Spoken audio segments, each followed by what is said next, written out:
Hello सभी, अपना अपना कमर सीधी कर लें और हाथ जोड़ लें। गायत्री मंत्र एक साथ। ओम भूर्भुवः स्वः तत्सवितुर्वरेण्यं भर्गो देवस्य धीमहि धियो यो नः प्रचोदयात्। त्वमेव माता च पिता त्वमेव बन्धु च सखा त्वमेव विद्या दर्विनं त्वमेव सर्वं मम देव। हेलो दोस्तों, आप सभी को जय हिंद। मैं जितेंद्र कुमार, स्वागत है आप सभी का आपके अपने यूट्यूब चैनल स्टडी जीत की में। हम सभी जुड़ चुके हैं आज के इस क्यूज श्रृंखला में। और क्यूज श्रृंखला आज 9 क्यूज है, क्यूज नंबर 9, यानी ग्रुप डिस्कशन जो कि लुसेंट है और लुसेंट बुक, और इसमें विभिन्न प्रकार के नोट को शामिल किया जा रहा है। एक ज़बरदस्त कंटेंट जो कि आगामी एग्ज़ाम को देखते हुए, जैसे बिहार पुलिस है और आगे बिहार दरोगा है, उन सभी एग्ज़ाम को टारगेट करते हुए हम सभी इस क्यूज को आज शुरुआत करेंगे। उससे पहले हम कहेंगे, ज़िंदगी में रिस्क लेने से कभी मत डरिए। ज़िंदगी में रिस्क लेने से कभी मत डरिए, या तो जीत मिलेगी या जीत नहीं मिलेगी तो सीख मिलेगी। इसलिए ज़िंदगी में रिस्क लेने से कभी नहीं घबराना है। रिस्क लेने से ही कुछ काम आसान होता है और हमें सफलताएं मिलेगी, ज़रूर मिलेगी। इसलिए ज़िंदगी में रिस्क लेने से नहीं घबराना है, नहीं डरना है। कहा जाता है हर छोटा बदलाव बड़ी कामयाबी का हिस्सा होता है। हर छोटा बदलाव अपने आप में, डेली छोटा छोटा बदलाव करना है। अपने हैबिट को सुधारना है, यानी हर दिन अपने हैबिट में सुधार करना है। हमारा जो हैबिट हो जाता है, पुरानी ढांचा के अनुसार ही माइंड काम करता है। जो हमारा ढांचा हो गया पुरानी ढांचा, जैसे पुरानी ढांचा है आलस का, तो माइंड कहेगा अभी नहीं पढ़ेंगे, 1 घंटा बाद पढ़ेंगे। फिर 1 घंटा बाद कहेंगे कि नहीं 1 घंटा बाद। ये थॉट चलते रहता है। इस थॉट को क्या करना है? ब्रेक करना है, तोड़ देना है। तो आदत बनाना है, धीरे धीरे ही सही, लेकिन आदत बनाना है। तो या तो आप, यदि आप तैयारी करते हैं तो जीत तो निश्चित है। तो या तो आप आभारी होंगे या भारी होंगे, तो आपको डिसाइड करना है आप आभारी होते हैं कि आप भारी होते हैं। तो आभारी नहीं होना है, क्या होना है? भारी होना है। तो हम लोग को भारी होना है। कौन चीज़? कलम की ताकत से दुनिया को बदला जा सकता है, और कलम में वो ताकत है जिससे हम अपनी वर्तमान परिस्थिति को बदल सकते हैं। और शिक्षा ही एक ऐसा माध्यम है जिससे हम अपनी बुलंदियों को पा सकते हैं। बाबा साहब का एक कथन है, शिक्षा उस शेरनी का दूध है जो जितना पिएगा उतना दहाड़ेगा। इसलिए दहाड़ मारना है तो कलम का सहारा लेना पड़ेगा। यदि हम अपनी सिर को पुस्तक के नीचे यदि आज झुका लें तो एक दिन दुनिया का सिर झुकेगा। यानी यदि अभी से दिल लगाए पुस्तक में सिर झुका करके, एक दिन दुनिया का सिर झुकेगा कि नहीं झुकेगा? तो इसलिए हम लोग को अभी क्या करना है? सिर झुकाना है। कहाँ पे? पुस्तक में। जो भी यानी हमारे भाई लोग हैं, चाहे हमसे छोटे को हम सजेशन देंगे, तो अभी से दिल लगाइए पुस्तक में। तो चलिए, आज का टारगेट है हिस्ट्री में जैन धर्म और बौद्ध धर्म। तो जैन धर्म में सबसे पहला जो क्वेश्चन है, तो जैन धर्म के संस्थापक कौन थे? ऋषभदेव। जैन धर्म के संस्थापक ऋषभदेव।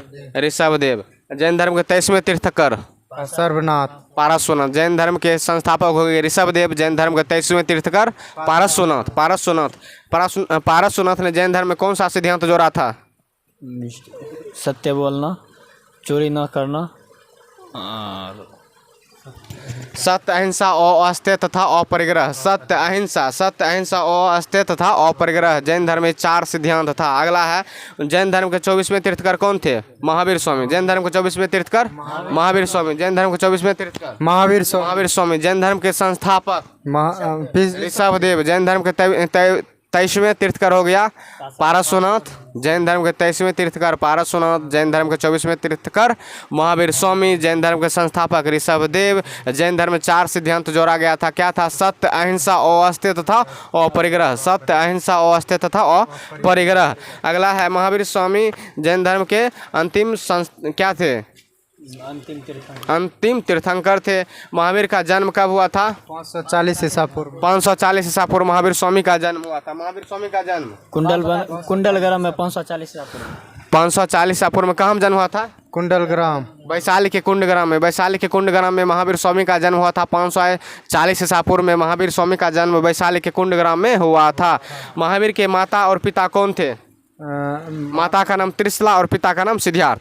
माता का नाम त्रिशला। महावीर स्वामी के माता का नाम त्रिशला और पिता का नाम सिद्धार्थ। माता का नाम त्रिशला। माता का नाम त्रिशला। पिता का नाम सिद्धार्थ। पिता का नाम क्या था? सिद्धार्थ। माता का नाम देखो, महावीर स्वामी के माता का नाम त्रिशला और पिता का नाम सिद्धार्थ। पिता का नाम सिद्धार्थ। महावीर स्वामी के माता पिता कौन थे? त्रिशला और सिद्धार्थ थे। महावीर किस कुल के थे? ज्ञात्रिक कुल के।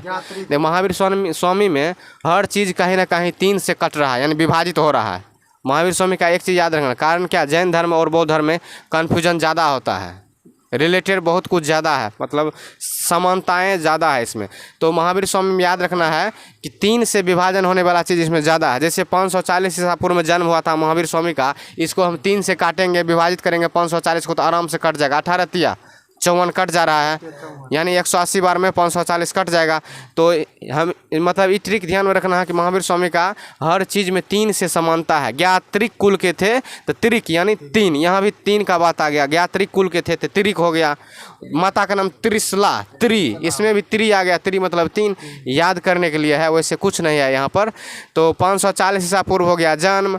माता का नाम त्रिशला और किस कुल के थे? ज्ञात्रिक कुल के थे, यानी उनका जो वंश था ज्ञात्रिक था वंश। महावीर के बचपन का नाम क्या था? वर्धमान। महावीर के बचपन का नाम वर्धमान था। महावीर के बचपन का नाम वर्धमान। महावीर के बचपन का नाम वर्धमान था। माता का नाम त्रिशला। माता का नाम त्रिशला। पिता का नाम बोलो तो? सिद्धार्थ। पिता का नाम सिद्धार्थ हो गया। पिता का नाम सिद्धार्थ हो गया। उसके बाद है महावीर के पुत्री तथा दामाद कौन थे? दामाद जामिल और पुत्री प्रियदर्शनी। पुत्री का नाम हो गया प्रियदर्शनी और दामाद का नाम जमाली या जामिल। पुत्री का नाम महावीर स्वामी के पुत्री का नाम प्रियदर्शनी और उसके बाद उनके दामाद का नाम हो गया जमाली। दामाद का नाम जामिल या जमाली बोलते हैं। हाँ, जामिल या जमाली दोनों बोल सकते हैं। तो हमको क्या बोलना है? हम लोग को जामिल बोलना है। महावीर ने कितने वर्ष के अवस्था में गृह त्याग किए थे? 30 वर्ष। 30 वर्ष के अवस्था में। देखो 30 को 3 से विभाजित करो, 10 बार में कट जाएगा। तो यहाँ पर भी पता चल गया कि महावीर स्वामी का जन्म जो कि हुआ था, मतलब 540 ईसा पूर्व में जन्म हुआ था। उसके बाद महावीर ने कितने वर्ष की अवस्था में गृह त्याग किया, घर को त्याग कर दिया? 30 वर्ष की अवस्था में। यहाँ भी 30। हाँ, किससे अनुमति लिया था? नंदीवर्धन। हाँ, अपने बड़े भाई से अनुमति लेकर के महावीर स्वामी ने 30 वर्ष की अवस्था में घर को त्याग कर दिया, यानी गृह त्याग कर दिया। महावीर को किस वृक्ष के नीचे ज्ञान की प्राप्ति हुई? साल वृक्ष के नीचे। महावीर स्वामी को साल वृक्ष के नीचे ज्ञान की प्राप्ति हुई। साल वृक्ष के नीचे ज्ञान की प्राप्ति हुई। और हम लोग को अभी क्या करना है? यहाँ पर बैठ के ज्ञान की प्राप्ति करना है। पहले कितना तपस्या करना पड़ता था, हालांकि आज भी तपस्या ज्ञान के लिए देखो हम मतलब दुनिया में कोनो काम, इधर सुन लो, ध्यान से सुनना है। तुम आधर काम करेगा ना, तुम कर लेगा, लेकिन पढ़ाई एक ऐसा चीज़ है, आदत यदि छूट जाएगा ना, तुमको बोरा ढोना पसंद आ जाएगा, लेकिन पढ़ना पसंद नहीं आता है। तो पढ़ाई आसान नहीं है, लेकिन इसमें मज़ा बहुत है। यदि एक बार आदत लग गया तो इसमें आनंद ही आनंद है। लेकिन बोरा ढोना क्या है? कठिन है। बोरा ढोना बाबुल कुमार कठिन है, आसान है रे? बहुत कठिन है। लेकिन हर काम जो है, दुनिया का हर काम क्या है? अपने आप में बेहतरीन काम है, और हर काम से देश के हित में हो रहा है। लेकिन पढ़ाई एक ऐसा चीज़ है, यदि आदत लग जाएगा, ये लोग पढ़ना नहीं चाहता है, हमको खुले हम ऑनलाइन बोल रहे हैं, ये लोग पढ़ना नहीं चाहता। लेकिन ये आदत यदि नहीं लगाएगा अभी से, तो क्या करेगा बोलो? तुम लोग का रास्ता क्या होगा? वही ना होगा। यानी यदि शिक्षा हासिल नहीं किया गया तो परिस्थिति कहाँ लेकर जा सकता है, तो कहना मुश्किल है। तो ये पढ़ाई अभी बोझ लग रहा है, लेकिन यदि ये पढ़ाई यदि कर लिया जाए तो ये ताकत बन जाएगी। और मंजिल मिले ना मिले, लेकिन रास्ता एक दिन ज़रूर निकल जाएगा। ज़रूरी नहीं है कि हम लोग पढ़ रहे हैं तो जॉब मिल ही जाएगा, लेकिन ऐसा रास्ता ज़रूर निकलेगा जिससे मतलब कहीं ना कहीं हम अच्छा करेंगे ज़िंदगी में। जब भी करेंगे कुछ ना कुछ बेहतर करेंगे। इसलिए पढ़ने से कभी पीछे नहीं हटना है, आदत डालना है। अभी से आदत डालना है, धीरे धीरे धीरे धीरे इस आवर को, अपना पढ़ाई की घंटा को बढ़ाना है। तो बीच बीच में इन लोग को थोड़ा सा डोज मोटिवेशन, हम क्या मोटिवेशन देंगे, अपना लाइफ है खुद समझना है कि हम पढ़ेंगे तो आगे, सीधा बात है, पढ़ेंगे तो आगे आगे। अच्छा, बाबा साहब को कौन बोलते थे तुम पढ़ो, क्लास के बाहर उसको बैठाते थे, कारण क्या था, कौन सी, मतलब बाबा साहब के बारे में 2 लाइन बोलो तुम, मतलब छुआछूत के बारे में, चाहे जो भी मन, बाबा साहब के बारे में जो भी बोलना है, दो शब्द रखो। चलो देखो, पढ़ाई का मतलब क्या हो, जो भी टॉपिक आया उसके बारे में डिस्कशन कर सकते हैं, कारण पढ़ाई से जुड़ा हुआ चीज़ है, पढ़ाई से जुड़ा हुआ चीज़ हम कुछ भी बोल सकते हैं। जन्म नहीं बोलना है,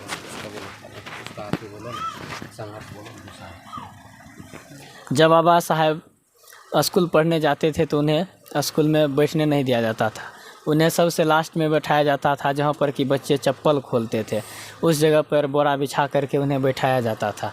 और बाबा साहब वहीं से थोड़ा थोड़ा आवाज़ आता था और बाबा साहब वहीं से सुना करते थे।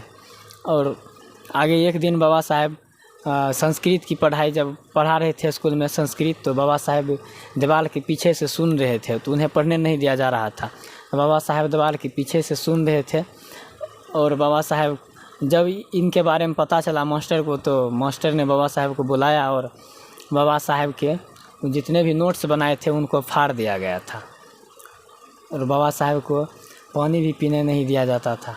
लेकिन एक स्कूल में एक शिक्षक थे जिनका नाम था अंबेडकर, वो बाबा साहब की बहुत मदद करते थे। बहुत बहुत धन्यवाद करण कुमार। देखिए बाबा साहब कितनी बड़ी बड़ी परिस्थितियों को झेल करके, कितनी कठिनाइयों का सामना कर करके आज पूरा दुनिया में छा गए हैं। कैसे छाए हैं? बोरा ढो करके, ईटा पत्थर धो करके। तुम लोग का यही मनसा है तो करना है। कितना बड़ी सीख है। उनको कोई अधिकार नहीं था, ना ही क्लास में बैठने का अधिकार था, ना पानी पीने का अधिकार था। छुआछूत की भावना था उनके साथ, जो कि यहाँ आज नहीं है। उन्हीं का देन है कि आज हम लोग पढ़ रहे हैं रूम में बैठ करके। और आज ऑनलाइन का युग है, हम घर बैठे शिक्षा हासिल करते हैं। दिल्ली के मुखर नगर जी में जो हम जा कर के पा सकते हैं शिक्षा, वो घर बैठे गांव देहात, सुदूर देहात हम हासिल कर सकते हैं। दिल्ली हो या पटना हो, यानी टॉप टीचर से हम घर बैठे पढ़ सकते थे। उस समय उस सुविधा नहीं था। बाबा साहब उस समय भी संघर्ष करके उन सभी चीज़ों को क्या किया, हासिल किए। हम लोगों को तो यार ढेर सारी सुविधाएं हैं, और नहीं पढ़ेंगे तो इसमें माँ बाप का दोष नहीं है, हम लोग का दोष है। इसलिए तो युवा जागेगा तो देश मजबूत बनेगा। इसलिए जागो युवा जागो। हमको क्या करना है, हम सब मतलब क्या, देश बदलेगा युवा के सोच से। अपने सोच को बदलना है। क्या तो हम लोग को क्या करना, पढ़ना है। इन्हें करना कि आज की यूज नहीं करना, यूज करो कि नहीं करो, लेकिन घर में पढ़ो। तो महावीर स्वामी किस कुल के थे? ज्ञात्री कुल के थे। महावीर के पुत्री का नाम प्रियदर्शनी और दामाद का नाम जमाल। यानी प्रियदर्शनी का जो हस्बैंड हो गया उसका नाम जामिल हो गया। महावीर स्वामी ने कितने वर्ष की अवस्था में गृह त्याग किए? 30 वर्ष की अवस्था में और ज्ञान की प्राप्ति किए साल वृक्ष के नीचे। महावीर को किस नदी किनारे ज्ञान की प्राप्ति हुई? रिजुपालिका नदी किनारे महावीर स्वामी को ज्ञान की प्राप्ति हुई। रिजुपालिका नदी के किनारे। महावीर ने सर्वप्रथम किस भाषा में उपदेश दिए? कौन बोलेगा? प्राकृत अर्धमगधी। प्राकृत या अर्धमगधी। उसके बाद है महावीर किस भाषा में उपदेश दिए? प्राकृत या अर्धमगधी। महावीर स्वामी ने प्राकृत भाषा में, जिसे हम अर्धमगधी भी कहते हैं, इस भाषा में अपना उपदेश दिए। और महावीर ने सर्वप्रथम किससे उपदेश दिया? अपने दामाद जामिल को। महावीर ने सर्वप्रथम अपने दामाद जामिल को उपदेश दिए। महावीर स्वामी ने सर्वप्रथम जो उपदेश दिए थे किसे दिए थे? जामिल को दिए थे, और जामिल उनका दामाद था। महावीर स्वामी जो उपदेश दिए उसका भाषा था प्राकृत भाषा, जिसे हम अर्धमगधी भी कहते हैं। महावीर स्वामी की मृत्यु कितने वर्ष की अवस्था में हुई? 72 वर्ष की अवस्था में। देखो यहाँ भी 468 ईसापुर में 72 वर्ष की अवस्था में। यहाँ पर भी तुम 72 को 3 से विभाजित करो, आराम से विभाजित हो जाएगा। कारण 3 से विभाजित होने का नियम है, दी गई संख्याओं का योग यदि 3 से विभाजित हो जाता है, दी गई संख्याओं का योग यदि 3 से विभाजित हो जाता है तो वह संख्या भी 3 से विभाजित होती है। 3 से विभाजितता का नियम हुआ। यहाँ पर 72 भी 3 से विभाजित हो जा रहा है। 72 को ऐड करो। 72 में क्या सब है बोलो तुम? 7 और 2 है, तो 7 और 2 को जोड़ो कितना हो जाएगा? 7 + 2 = 9। और 9 देखो 3 के टेबल में 9 है, जब 3 के टेबल से में 9 है, 9 3 से कट जा रहा है तो 72 भी आराम से कटेगा। तो यानी 3 वाला बात यहाँ भी फॉलो हो गया। तो महावीर स्वामी की मृत्यु कितने वर्ष की अवस्था में हुई? 72 वर्ष की अवस्था। महावीर की मृत्यु कहाँ हुई? पावापुरी में। महावीर की मृत्यु पावापुरी। महावीर की मृत्यु पावापुरी में हुई, 72 वर्ष की अवस्था में हुई। ईस्वी कितना था? 468 ईसा पूर्व। 468 ईसा पूर्व। जैन धर्म किन 2 भागों में बट गया? हीनयान और महायान।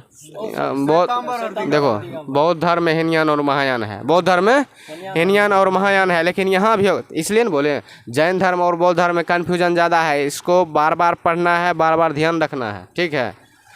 तो श्वेतांबर और दिगंबर हो जाएगा। जैन धर्म जो बट गया था 2 शाखा में, श्वेतांबर और दिगंबर। श्वेतांबर और दिगंबर। श्वेतांबर के संस्थापक कौन थे? श्वेतांबर के संस्थापक स्थूलभद्र हो गए, और दिगंबर के संस्थापक भद्रबाहु। दिगंबर के संस्थापक भद्रबाहु, श्वेतांबर के स्थूलभद्र। श्वेतांबर स्थूलभद्र, श्वेतांबर स्थूलभद्र, श्वेतांबर स्थूलभद्र, दिगंबर भद्रबाहु। उसके बाद कल्पसूत्र के लेखक कौन है?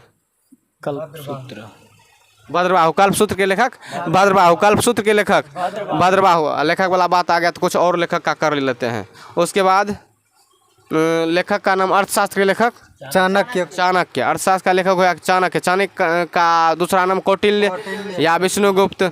उसके बाद रघुवंशम, कालिदास। मेघदूतम, कालिदास। मेघदूतम, कालिदास। उसके बाद मालविकाग्निमित्रम, कालिदास। जहाँ पे अंतिम में देखो कालिदास का रचना क्या है, उसके नाम के लास्ट में मोहलंत जरूर मिलेगा। अधिकतर मोहलंत जिसमें मिल रहा है वो कालिदास का है, मतलब अपवादे में कोनो कोनो नहीं होगा। जिसमें मोहलंत लास्ट में मिल गया वो कालिदास का रचना हो जाएगा, ठीक है। तो अगला क्वेश्चन है, महावीर के ज्ञान प्राप्ति को क्या कहा जाता है? केवल्य। महावीर के ज्ञान प्राप्ति को केवल्य कहा। महावीर स्वामी के ज्ञान प्राप्ति को केवल्य कहा जाता है। प्रथम जैन संगति किसके शासनकाल में हुआ था? चंद्रगुप्त मौर्य के। वाह, चंद्रगुप्त मौर्य के समय में, ठीक है। प्रथम जैन संगति किसके शासनकाल में हुआ था? चंद्रगुप्त मौर्य के समय में हुआ था। प्रथम जैन संगति कहाँ हुआ था? पाटलिपुत्र में। पाटलिपुत्र में प्रथम जैन संगति पाटलिपुत्र में। दूसरा जैन संगति कब हुआ था? 512 ईस्वी में। 512 ईस्वी में। दूसरा जैन संगति कहाँ हुआ था? वल्लभी, गुजरात में। दूसरा जैन संगति कब हुआ था? दूसरा जैन संगति कब हुआ था? 512 ईस्वी में। 512 ईस्वी में। 512 ईस्वी में वल्लभी, गुजरात में हुआ था। वल्लभी गुजरात में हुआ था। इस पर ध्यान दिया करो। खजुराहो का जैन मंदिर किसने बनवाया था? चंदेल शासकों ने। खजुराहो का जैन मंदिर किसने बनवाया? चंदेल शासकों ने। गोमतेश्वर की मूर्ति कहाँ स्थित है? सरवनबेलगोला, कर्नाटक में है। सरवनबेलगोला, कर्नाटक। गोमतेश्वर की मूर्ति कहाँ है? सरवनबेलगोला, कर्नाटक। महावीर ने जैन धर्म में कौन सा नया सिद्धांत जोड़ा? ब्रह्मचर्य का। महावीर स्वामी ने जैन धर्म में कौन सा नया सिद्धांत जोड़ा था? ब्रह्मचर्य का सिद्धांत जोड़ा था। और ब्रह्मचर्य का सिद्धांत एक ऐसा सिद्धांत है जो कि एक जबरदस्त सिद्धांत है ब्रह्मचर्य का। युवावस्था में या पारिवारिक जीवन हो या कुछ कोनो भी जीवन हो, वैवाहिक जीवन हो, यदि यानी युवावस्था में खास करके ब्रह्मचर्य का यदि पालन किया जाए तो युवा का माइंड और शरीर एकदम बलिष्ठ बन जाएगा। उसका सोच बलिष्ठ हो जाएगा। सोच बलिष्ठ होगा तो हर काम पॉसिबल होगा। इसलिए ब्रह्मचर्य का पालन हम सभी को करना चाहिए। उड़ीसा के यहाँ पर महावीर बुद्ध का जन्म कहाँ हुआ, कब हुआ था? नहीं, महात्मा बुद्ध पर आ गए हम, यानी बौद्ध धर्म में हम लोग प्रवेश कर चुके हैं। बौद्ध धर्म में प्रवेश कर चुके हैं। तो बौद्ध धर्म में प्रवेश कर चुके हैं तो बौद्ध धर्म यानी गौतम बुद्ध का जन्म कब और कहाँ हुआ था? 563 ईसा पूर्व में नेपाल के लुम्बिनी ग्राम में हुआ था। 563 ईसा पूर्व में नेपाल के कपिलवस्तु के लुम्बिनी नामक स्थान में गौतम बुद्ध का जन्म हुआ था। गौतम बुद्ध का जन्म हुआ था नेपाल के कपिलवस्तु के लुम्बिनी नामक स्थान पर गौतम बुद्ध का जन्म हुआ था। यानी महात्मा बुद्ध का जन्म कहाँ हुआ था ये तो हम अभी तुरंत बोल चुके हैं। नेपाल के कपिलवस्तु के लुम्बिनी नामक स्थान पर हुआ था। महात्मा बुद्ध के माता पिता कौन थे? माता महामाया और पिता पिता का नाम सुयोधन हो गया। पिता का नाम सुयोधन, माता का नाम माया देवी। महात्मा बुद्ध के बचपन का क्या नाम था? सिद्धार्थ। महात्मा बुद्ध के बचपन का नाम सिद्धार्थ। अच्छा, महावीर स्वामी के पिताजी का नाम? महावीर सिद्धार्थ। महावीर स्वामी के पिताजी का नाम सिद्धार्थ। देखो महावीर स्वामी के पिताजी का नाम क्या था?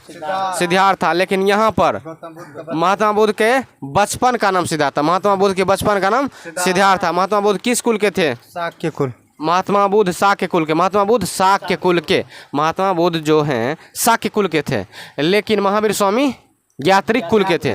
महावीर स्वामी महान आदमी, महान आदमी में 3 बात ध्यान रखना, यानी महावीर स्वामी तो महावीर स्वामी ज्ञात्रिक कुल के थे और गौतम बुद्ध शाक्य कुल के थे। शाक्य कुल के थे। महात्मा बुद्ध का विवाह किससे हुआ था? यशोधरा से। महावीर स्वामी का विवाह यशोधरा से। महावीर स्वामी का जो शादी हुआ था यशोधरा से हुआ था। ऐसा उनका बेटा जो था एगो, उनका बेटा का नाम राहुल। राहुल। राहुल राहुल का अर्थ जानता है? ना। राहुल का अर्थ राह में जो बाधा बन जाए। राह में जो बाधा बन जाए, राहुल। तो महात्मा बुद्ध का विवाह यशोधरा से हुआ था। उनका जो बेटा हुआ था, बेटा का नाम क्या था? राहुल था। राहुल नहीं था बेटा?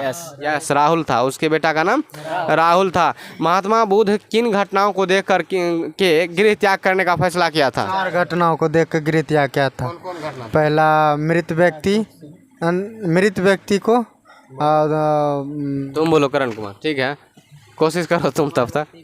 बीमार व्यक्ति, बूढ़ा व्यक्ति, मृत व्यक्ति और अंतिम था एक सन्यासी। बीमार व्यक्ति, बूढ़ा व्यक्ति, सब सन्यासी। सही बोला करण कुमार। बीमार व्यक्ति, बूढ़ा व्यक्ति। पहले देखा बीमार व्यक्ति। जब महात्मा बुद्ध घूमने के लिए निकले, महात्मा बुद्ध घूमने के लिए बहुत कम निकलते थे। जब महात्मा बुद्ध घूमने के लिए बाहर निकले तो देखे कि बीमार व्यक्ति है, तो वो पूछा कि आदमी बीमार भी होता है? तो उसको जानकारी तब मिला कि हाँ आदमी बीमार भी होता है। तब देखा बूढ़ा व्यक्ति को, तब देखा, उसके बाद क्या देखा? मृत व्यक्ति को, यानी सब को देखा। उसके बाद सन्यासी को देखा। सबसे सुकून इसको किस में मिला? सन्यासी को देखा तो वो एकदम प्रफुल्लित हो गए। महात्मा बुद्ध गौतम बुद्ध क्या हुए? एकदम प्रफुल्लित हो गए, खुशी हो गई कि वो देखा कि सन्यासी सबसे सुखी है, सन्यासी सबसे सुखी है और दुनिया दुखों से भरा पड़ा है, दुनिया दुखों से भरा पड़ा है, लेकिन सन्यासी का जीवन बेस्ट जीवन है। तभी उनके दिमाग में खटका कि हम माया मोह में बेकार पड़ गए हैं, बेकार उलझ गए हैं। वहीं से वो डिसाइड कर लिया कि हमको ये सब दुनिया से अलग हट के कुछ अलग करना है। तो इसीलिए महात्मा बुद्ध को क्या कहा जाता है? Light of Asia. Mahatma Buddha को लाइट ऑफ एशिया, यानी एशिया का ज्योतिपुंज। एशिया का ज्योतिपुंज महात्मा बुद्ध को कहा था। एशिया का ज्योतिपुंज यानी पूरे दुनिया को प्रकाशमय बनाने का काम महात्मा बुद्ध किए। उनका जो विचार है, यदि उन विचार को हम लोग फॉलो करें, उनके राह पर मार्गदर्शन पर हम लोग चलें, उनके बताए गए बातों पर हम लोग चलें तो जीवन बदल जाएगा, जीवन बदल जाएगा। इसलिए हम लोग के आसपास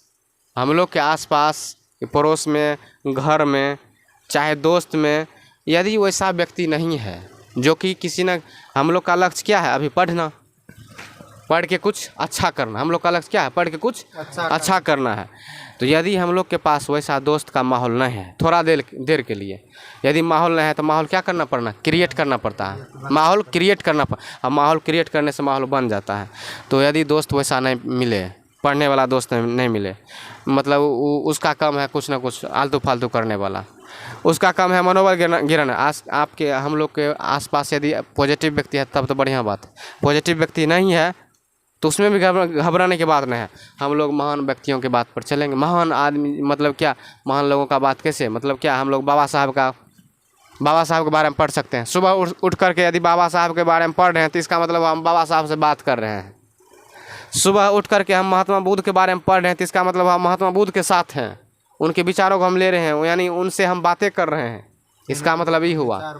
वो नहीं है तो इसका मतलब ये नहीं है कि वो नहीं है, उनका सब कुछ पुस्तक में है। यानी महान व्यक्तियों के बारे में हम लोग क्या करेंगे? उसके बारे में अध्ययन करेंगे। उससे में बहुत सारी चीज़ सीख मिलती है। जीवन जीने की कला, जीवन जीना भी एक कला है। आर्ट ऑफ लाइफ, जीवन जीना भी एक कला है। दुनिया में कुछ हो ना हो, लेकिन जीवन जीने के लिए जो सीख जाएगा ना, वो 0 रुपया में भी खुश रह सकता है। जिसके पास करोड़ रुपया नहीं है ना, उसका भी रात का नींद उड़ा हुआ होता है। सही है गलत है? जिसके पास करोड़ों का रुपया है उसका भी रात में नींद उड़ा हुआ है। है, लेकिन जिसके पास जेब में फूटी कोड़ी भी नहीं है वो मस्ती से सो रहा है। वो झोपड़ियों में सोएगा न तो उसको पता नहीं चलेगा हम कहाँ में सोए हैं। और राजा गद्दी में सोएगा तो उसको नींद नहीं होगा। तो इसलिए सोच को क्या करना है, पॉजिटिव करना है, बड़ा करना है और हम लोगों को एकदम मंजिल को आगे बढ़ना है। बातें कहने के लिए बहुत है, हम इन लोग के लिए बीच बीच में बात कहते हैं। मेन मकसद है इन लोग को चोट पहुंचाना बात से, कारण ये लोग, खैर उतना बात छोड़िए। महात्मा बुद्ध कहाँ थे? हाँ चलो, शादी किससे हुआ था महात्मा बुद्ध का? यशोधरा से। यशोधरा से शादी हुई थी महात्मा बुद्ध की। 4 घटना को देख करके गृह त्याग कर लिए। तो 4 घटना को देख करके गृह त्याग, बीमार व्यक्ति, बूढ़ा व्यक्ति, सब सन्यासी। उसके बाद महात्मा बुद्ध की गृह त्याग को क्या कहा था? महाभिनिष्कर्मण। महात्मा बुद्ध जो गृह त्याग किए उस घटना को महाभिनिष्कर्मण कहा था। महात्मा बुद्ध को ज्ञान की प्राप्ति किस नदी किनारे हुई? निरंजना नदी किनारे। महात्मा बुद्ध को ज्ञान की प्राप्ति निरंजना नदी किनारे हुई। किस नदी किनारे? निरंजना नदी। महात्मा बुद्ध को ज्ञान की प्राप्ति निरंजना नदी के किनारे हुई। उसके बाद महात्मा बुद्ध को ज्ञान की प्राप्ति किस वृक्ष नीचे हुई? पीपल वृक्ष के नीचे। महात्मा बुद्ध को ज्ञान की प्राप्ति पीपल वृक्ष के नीचे हुई। नदी का नाम निरंजना नदी हो गया। उसके बाद महात्मा बुद्ध को ज्ञान की प्राप्ति कहाँ हुआ? बोध गया में, जिसे उर्मिला भी कहा था। महात्मा बुद्ध को ज्ञान की प्राप्ति बोध गया में हुआ। बोध गया में महात्मा बुद्ध को ज्ञान की प्राप्ति हुआ, जिसे हम उर्मिला भी कहते हैं। महात्मा बुद्ध को ज्ञान की प्राप्ति को क्या कहता है? संबोधि। महात्मा बुद्ध के ज्ञान प्राप्ति को संबोधि कहता है। महात्मा बुद्ध के ज्ञान प्राप्ति को संबोधि कहा जाता है। महात्मा बुद्ध सर्वप्रथम कहाँ उपदेश दिए? सारनाथ में। सारनाथ, जिसे हम ऋषि पत्तन भी कहते हैं। महात्मा बुद्ध सर्वप्रथम सारनाथ में उपदेश दिए, जिसे सारनाथ को ऋषि पत्तन भी कहता है। ऋषि पत्तन महात्मा बुद्ध द्वारा दिए जाने वाले प्रथम उपदेश को क्या कहा जाता है? धर्म चक्र परिवर्तन। महात्मा बुद्ध जो पहली बार उपदेश दिए उस उपदेश को कहा जाता है धर्म चक्र परिवर्तन। महात्मा बुद्ध जो गृह त्याग किए उस घटना को कहा जाता है बौद्ध धर्म में महाभिनिष्कर्मण। महात्मा बुद्ध की मृत्यु को क्या कहा जाता है? महापरिनिर्वाण। महात्मा बुद्ध की मृत्यु को कहा जाता है महापरिनिर्वाण। लाइट ऑफ एशिया, ज्योतिपुंज, एशिया का ज्योतिपुंज कहा जाता है महात्मा बुद्ध को। उसके बाद है बौद्ध संगीति। प्रथम बौद्ध संगीति कब हुआ था? 483 ईसा पूर्व में प्रथम बौद्ध संगीत हुआ था। किसके शासन काल में? अजातशत्रु। अध्यक्ष कौन था? अध्यक्ष था महाकश्यप। अध्यक्ष का नाम था महाकश्यप। 483 ईसा पूर्व में किसके शासन काल में? अजातशत्रु के शासन काल में। स्थान का नाम था राजगिरी। स्थान का नाम राजगिरी। अध्यक्ष हो गया महाकश्यप। उसके बाद हो गया शासक अजातशत्रु। ईस्वी हो गया 483। दूसरा हो जाएगा स्थान वैशाली। उसके बाद शासक हो जाएगा कालाशोक। शासक कालाशोक। और उसके बाद अध्यक्ष सभाकर्मी। ईस्वी हो जाएगा 383 ईस्वी। उसके बाद तीसरा जो हुआ था बौद्ध संगीति पाटलिपुत्र में। तीसरा बौद्ध संगीति पाटलिपुत्र में अशोक क्या था? शासक था। अशोक शासक था। वसुमित्र अध्यक्ष था। उसके बाद मोगलीपुत्तिस था। मोगलीपुत्तिस क्या था? अध्यक्ष था। पाटलिपुत्र में बौद्ध संगीति जो हुआ उसका शासक अशोक था। मोगलीपुत्र अध्यक्ष था। उसके बाद 255 ईसा पूर्व में ये तीसरा हुआ था। चौथा जो हो गया कुंडग्राम में हुआ था। कुंडग्राम में हुआ था। शासक कनिष्क हो गया। शासक कनिष्क हो गया। वसुमित्र अध्यक्ष था और इसका जो है प्रथम शताब्दी में हुआ था। और इसको हम इस तरह भी, शासक को इस तरह भी याद रख सकते हैं। अ का अक, अजातशत्रु, कालाशोक, अशोक, कनिष्क। शासक को इस शासक को कैसे याद रखेंगे? अ का अक, अजातशत्रु, कालाशोक, अशोक, कनिष्क। स्थान को कैसे याद रखेंगे? रा वै पाकू, राजगिरी, वैशाली, पाटलिपुत्र, कुंडलग्राम। रा वै पाकू, राजगिरी, वैशाली, कुंडलग्राम, पाटलिपुत्र। उल्टा बोल दिए। राजगिरी, वैशाली, पाटलिपुत्र, कुंडलग्राम। चलो अगला। महात्मा बुद्ध किस भाषा में उपदेश दिए? पाली भाषा में। महात्मा बुद्ध किस भाषा में उपदेश? पाली भाषा में। उसके बाद महावीर स्वामी किस भाषा में उपदेश दिए? प्राकृत भाषा में। महावीर स्वामी प्राकृत भाषा में उपदेश दिए, यानी अर्धमगधी भाषा में उपदेश महावीर स्वामी दिए। गौतम बुद्ध जो उपदेश दिए किस भाषा में? पाली भाषा में उपदेश दिए। महात्मा बुद्ध का सर्वाधिक उपदेश कहाँ दिए थे? कौशल की राजधानी श्रावस्ती में। महात्मा बुद्ध जो उपदेश दिए थे कौशल की राजधानी श्रावस्ती में सबसे ज़्यादा उपदेश दिए थे। उसके बाद है महात्मा बुद्ध की मृत्यु कहाँ हुई थी? उत्तर प्रदेश के कुशीनगर में। उत्तर प्रदेश के कुशीनगर में महात्मा बुद्ध की मृत्यु हुई थी। महात्मा बुद्ध की मृत्यु चुंद नामक एक व्यक्ति ने भोजन करवाया था। चुंद नामक एक व्यक्ति ने महात्मा बुद्ध के भोजन में पोर्क मिला दिया था। चुंद नाम का एक व्यक्ति था, चुंद नाम का एक व्यक्ति था जो कि महात्मा बुद्ध के भोजन में पोर्क मिला दिया था, जिसे खाने के बाद महात्मा बुद्ध उस चीज़ को पचा नहीं पाए। यानी वो महात्मा बुद्ध क्या कोई भी पचा नहीं सकता था। तो और उसी चीज़ को खाने के बाद महात्मा बुद्ध की मृत्यु हो जाती है उत्तर प्रदेश के कुशीनगर में। उसके बाद है महात्मा बुद्ध में त्रिरत्न क्या है? शुद्ध पिटक, धम्म पिटक, अभिधम्म पिटक। बुद्ध, संघ तथा धम्म। महात्मा बौद्ध धर्म में त्रिरत्न यदि पूछा जाए त्रिरत्न, बौद्ध धर्म में त्रिरत्न पूछा जाए तो बौद्ध, संघ तथा धम्म होगा। बौद्ध, संघ तथा धम्म होगा। बौद्ध धर्म में प्रवेश की न्यूनतम आयु कितनी वर्ष थी? 15 वर्ष। बौद्ध धर्म में यदि किसी को प्रवेश करना होता था तो उसके लिए उम्र निर्धारित था, 15 वर्ष उम्र निर्धारित था।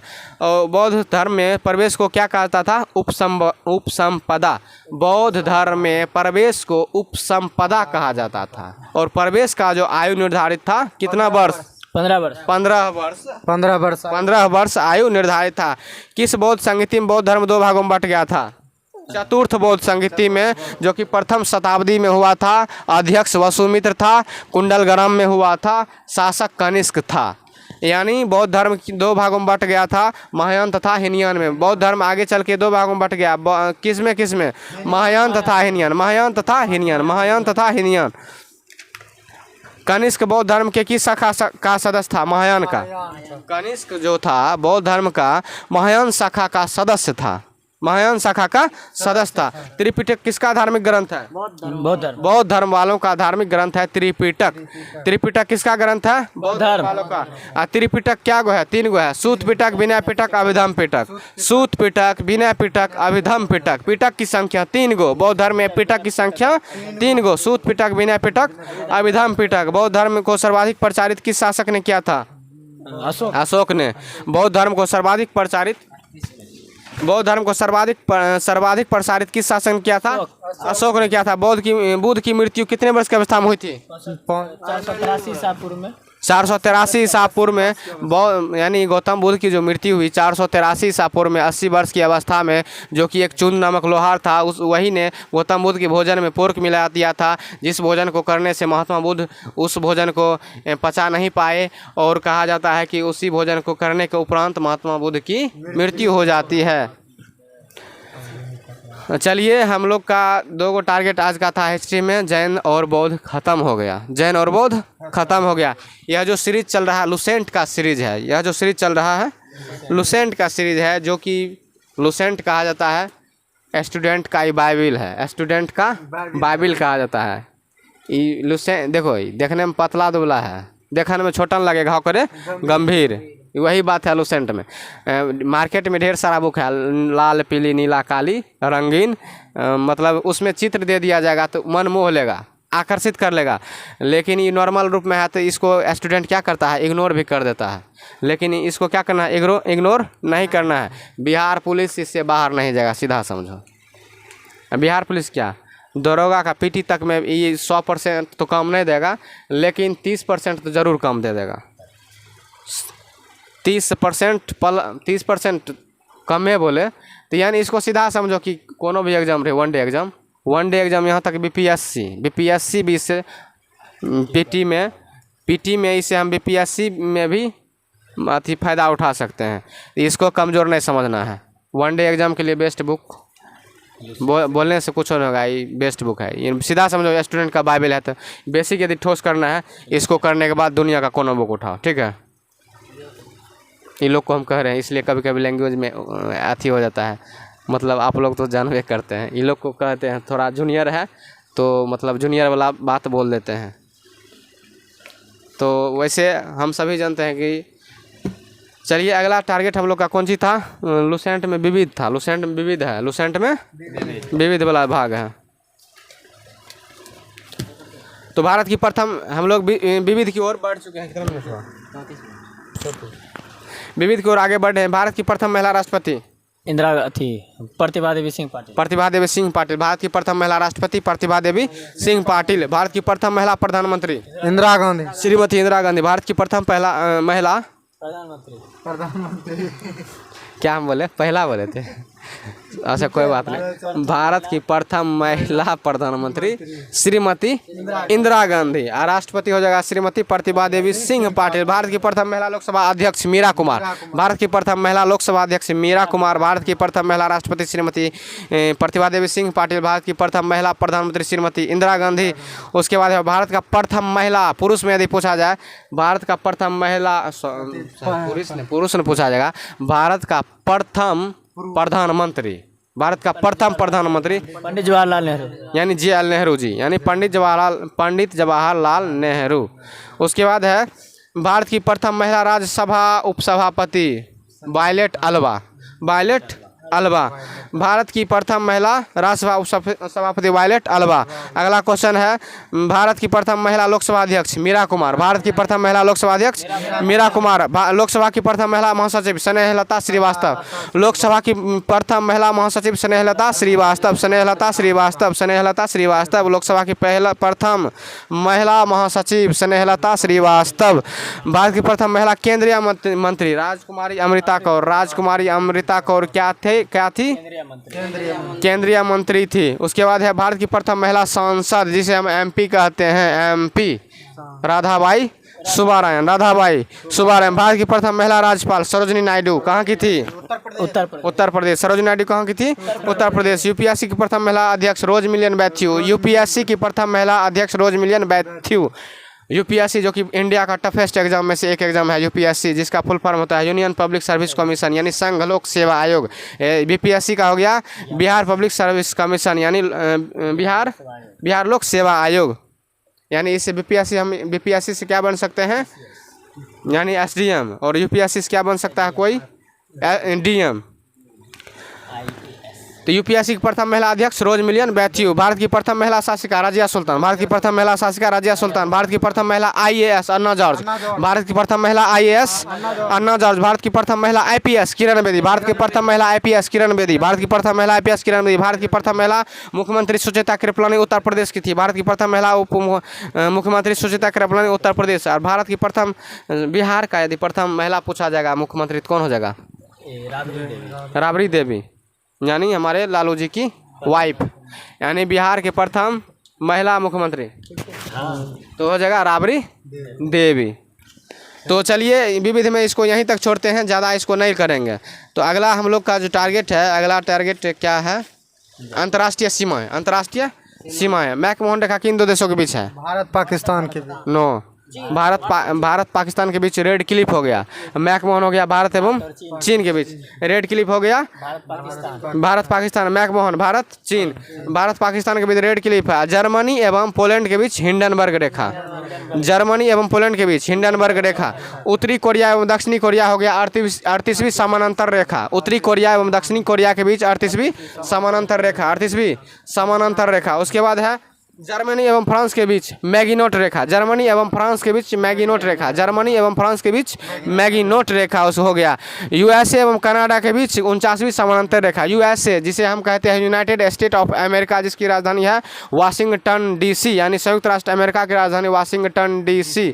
उसके बाद है USA एवं कनाडा के बीच जो है 49वीं समानांतर रेखा है। रूस एवं फिनलैंड के बीच मेनडहिम रेखा है, रूस एवं फिनलैंड के बीच मेनडहिम रेखा है। पाकिस्तान एवं अफगानिस्तान के बीच ड्यूरंड रेखा, पाकिस्तान एवं अफगानिस्तान के बीच ड्यूरंड रेखा है।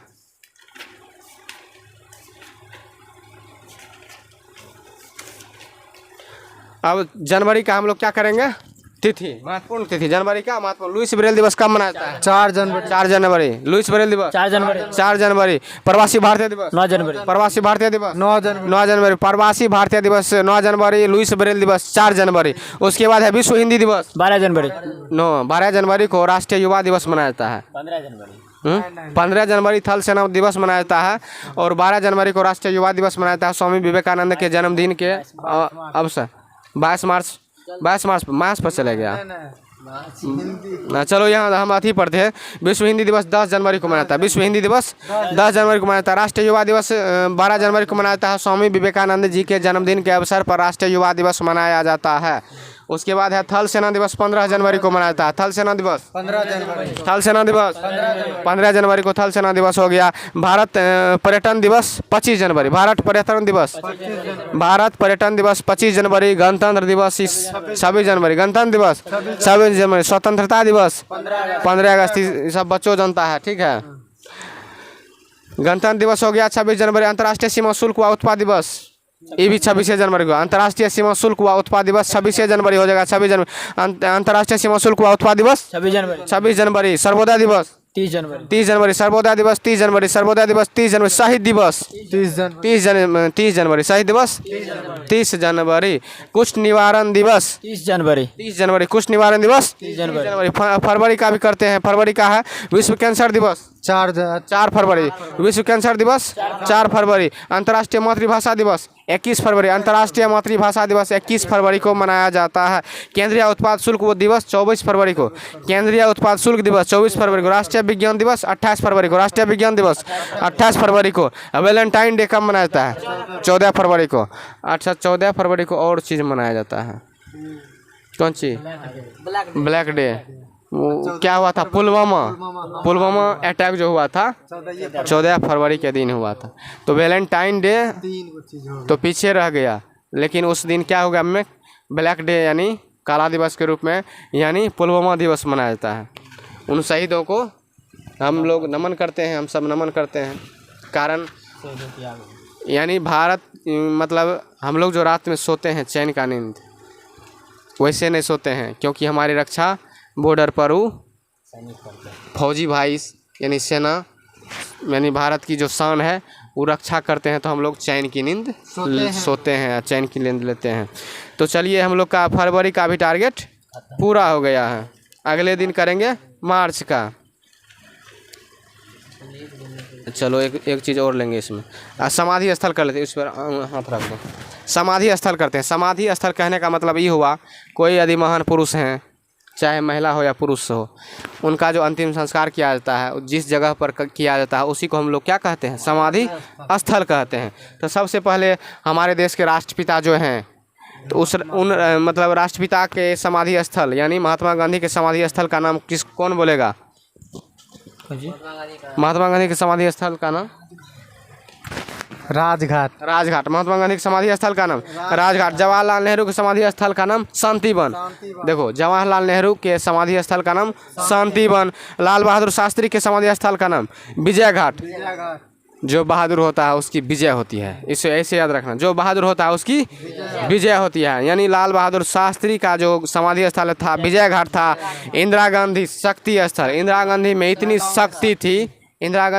शक्ति थी कि भारत की प्रथम प्रधानमंत्री बन गई, महिला प्रधानमंत्री, ठीक है। तो शक्ति स्थल इंदिरा गांधी की समाधि स्थल। राजघाट महात्मा गांधी, विजय घाट लाल बहादुर शास्त्री, शांतिवन जवाहरलाल नेहरू। उसके बाद है मोरारजी देसाई अभय घाट। मोरारजी देसाई अभय घाट। चौधरी चरण सिंह किसान घाट। जो किसान होता है वो चौधरी होता है, जो किसान होता है वो चौधरी होता है। याद करने के लिए सब टेक्निक अपनाना है। यानी चौधरी चरण सिंह किसान घाट। KR नारायण उदयभूमि। राजीव गांधी वीरभूमि। राजीव गांधी